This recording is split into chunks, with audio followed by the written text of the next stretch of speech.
Hey, everybody, this is Jeff Norris with our very first instructional snapshot. Today, I had the chance to be at Oak Mountain Middle School, and I was walking down the hallway and saw the one and only Malinda Nichols, sixth grade social studies teacher extraordinaire. She was actually modeling this strategy that I want to talk to you about today. It is called a gallery walk. So I took a quick little snapshot video of her. Don't even know if she knew I was there. I tried to sneak it there. But I thought it was really powerful, and I thought it was something that everybody can benefit from. So let's watch this hidden video footage, Miss Nichols, of this strategy in action. I call it a gallery walk, and let's just talk about it, okay? So here we go. This is the infamous D Hall, sixth grade Oak Mountain Middle School. You'll also see some other things representing these leaders. Here comes Miss Nichols. You'll see maybe some medals that they won. You'll see some symbols that represent their country or... All right, so Miss Nichols, look, high quality camera action right there. I don't know if you noticed, but we're so excited that you're here today. Tell us one quick fun fact about Malinda Nichols. I sort of speak German, which is really handy when I'm teaching the world wars. There we go. Okay, now let's move into gallery walks. So I don't know what German is for gallery walks, but we are just going to go straight into it. So I wanted people to see like this gallery walk in action so they kind of get a visual. So when you and I talk about it right now, let's just talk through this process. So kids they're up and moving. They are encountering content in different ways. And it's not just you sitting and giving information. So maybe talk us through like today's lesson in particular, maybe how it worked for this gallery walk format. Yeah, today was like perfect gallery walk setup. One of the objectives that I have as a social studies teacher is helping them with map literacy.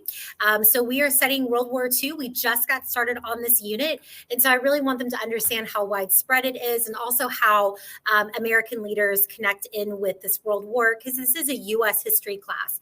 So they go out in the hallway and all up and down the hall, there are 14 different stations, 14 for this one. There's more or less depending. And it's just little snippets of information. And they put it down on little pieces of paper where they had to just write some of the key information. And then tomorrow they're going to come into class and actually put it onto their maps of Europe and the Pacific. And they're going to see where these leaders actually served, where they worked, and what they're known for. So this was a great way to get information out, which is critical. Got to do that. But also it helps them build up their map skills. I love that. And we've talked about this, like just the fact of getting kids up and moving. So I heard you in the classroom talking about this. Hey kids, we have this information we have to get through today. Would you rather me just kind of present it to you, or do you want to go out in the hallway and kind of walk around and find it yourself? And it's like unanimous, like this it's not a scream. It was like a positive affirmation. They all wanted to get up and move because kids need that. They know that, right? They're throughout the day, they are sitting and getting a whole lot. So I love this idea of really getting kids to up and moving and finding out that information. Here's a quick picture. I don't know if you've seen this. So like and this is an English picture. We were doing pronouns, everybody's favorite subject in sixth grade ELA. And it's like taking a worksheet and like dividing it up. This is another strategy of what you use a gallery walk. Putting a problem on each piece of paper. The kids are mixed up and they have different problems. And they kind of go from problem to problem, almost like a scavenger hunt. You've seen this before. And it's just that other strategy of getting them up and moving.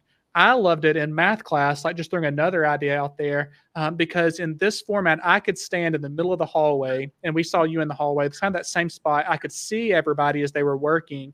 And also this opportunity that kids have when they're all moving in different directions, they would stop by and ask questions. They would they would seek out those opportunities. Whereas in a classroom setting, sometimes they don't really want to get up in front of their classmates and ask a question. They may not want to do it whole group. And so this is a great way, again, for them to interact with me when we're trying to connect.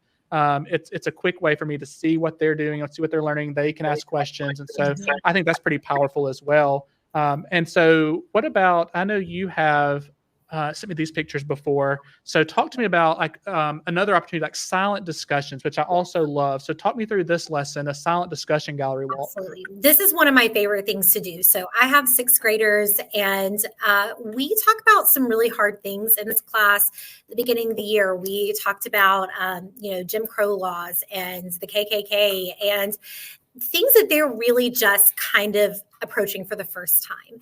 And I want to be really sensitive to that. And not only sensitive to the fact that this is maybe some uncomfortable information and it's hard for them to discuss, but maybe it's also they're just nervous or they're timid or shy.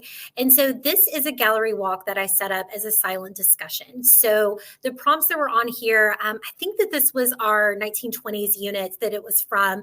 So we learned about things like over-consumerism in America during that time. And I had a picture of a Sears Roebuck catalog. And I asked them the question, the prompt was, would you rather save your money or would you rather spend your money on something that could make your life easier, that could help you save time?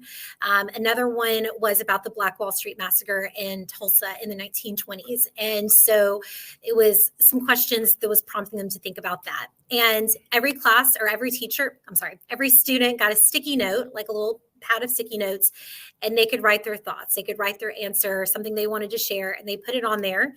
And they had to go around and read. They had to do that for all of them. And then they had to go around the room and they had to ask clarifying questions or ask a follow-up question or just share their own thoughts. And it was a really powerful way. I had this up all day long. And so all of my students throughout the day got to hear from not just the kids in their class, but also from their peers across the grade. And it was just really interesting, the thought processes, just being able to see that and not hear it, but they all had their voice heard. And it was a platform to be able to do that without this sort of takes off the intimidation of, what if I say something stupid and someone laughs at me? Or what if I pronounce something, or whatever the case may be. So when I think about comparing that to a typical whole group lesson, and there's a time and a place for that. We've talked about this, but I think about the fact that so many more students interacted with that question and with each other and connected with that just because of this format that you use, rather than just being the expert, the sage on the stage, you at the front of the room giving this information. And I do think there is probably a hesitation for some teachers, though, to release this to kids. Talk to me really quickly. Like, what is the benefit of giving this over to your students rather than you just being the giver of all things information-wise? Yes, that's often what people call me, Mr. That's right. Well, I think that there's a lot of ways that it benefits. Obviously, as the day goes on, we as teachers, we sort of wear out a little bit. So I can stay fresh for those kiddos, even in fifth period. God love them. But also, I think that it's really empowering for the students because they are responsible for that information.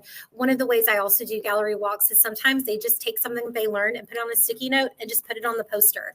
So it is holding them accountable for that information. I do treat them like big kids in my sixth grade classroom. And I make a really big deal about that I am trusting them to go out in the hallway. I am trusting them to not act like a bunch of crazy people. I am expecting them to know the information. And then, of course, they have ways that they put that information down. There's always an objective that the gallery walk is pointing towards. So I think that it's a really empowering way to get kids to be in charge of their own learning. I love that. So good for engagement, good for connection, good for content delivery. That's 3 in 1. I think this is a high impact strategy. So to me, this is one that we can use low implementation level. It's easy to do. Both of us, we'd love to hear from you. So try this strategy out and get back with us. All right. Please do. Thanks, Mr. Norris.